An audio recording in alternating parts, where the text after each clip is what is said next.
Hey everyone, welcome to our very first YouTube video on this series where we are going to be teaching you the language of Shona. My name is Kuda and I'm excited to be here with you. To start off, we are going to be touching on the little bit of history about the language of Shona before we go into the pronunciation of the words and the letters that are in this language. Shona itself as a language, it comes from the long list of the Niger-Congo family tree.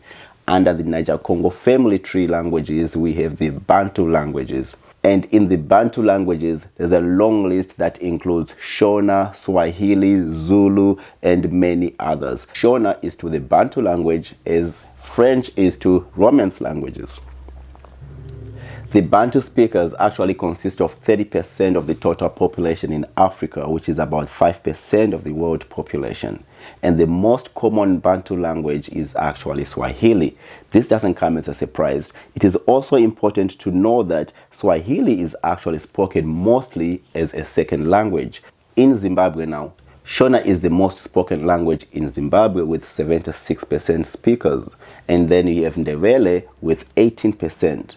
English speakers only are 4% in Zimbabwe. However, English is actually the business language. So the 4% is only of people who speak English and not any other language. However, everyone else does speak the language, except we don't speak it on a daily basis. So now the Shona language itself has many different dialects. The 5 most common dialects are Korekore, Zezuru, Manyika, Ndau, and Karanga.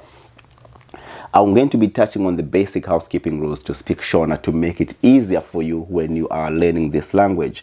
There is no L in the Shona alphabet. There is no Q and there is no X.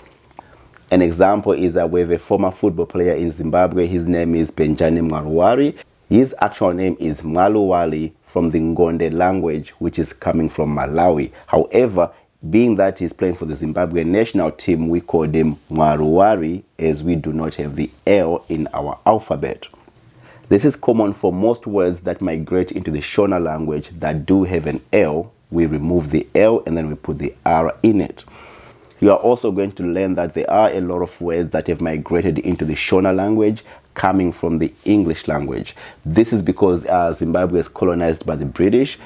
And also, we are probably one of the youngest nations in Africa because we just got our independence in 1980. This means that we were heavily influenced by the British, and a lot of words from the British have been migrated into the Shona language itself. To my next point, vowels control every word in the language. You need to learn A, E, I, O, U as A, E, O, U. This is pronounced A, E, O, U. This is very common amongst most Bantu language speakers. When they are learning their vowels, it is pronounced A, E, O, U. When you learn this, it's going to be so much easier for you to pronounce the words as we go. Now, before we go, I want to let you know that it's going to be so much easier for you to learn the language of Shona because most words are as they are written. You look at it as it is written and then you pronounce it. This is unlike in the English words where you find elephant and then you have farm. There's a different sound to the F sounds. You will find that in the Shona language, most sounds remain exactly the same and the vowels are pronounced separately even if they are coming right after the other. For example, unoenda kupi. This is pronounced unoenda kupi. This is important to understand that even a vowel by itself, it is pronounced separately. And this makes it easier for you as you are reading because you look for those vowels. Thank you guys for tuning in. I'm very excited for you guys being here with us. You will find that the language of Shona itself has a rich history. At the same time, it has a lot of words that have migrated from other cultures, especially the English culture. This is going to be cool. It's going to be fun. I am excited. Thank you guys. I'll see you in the next video.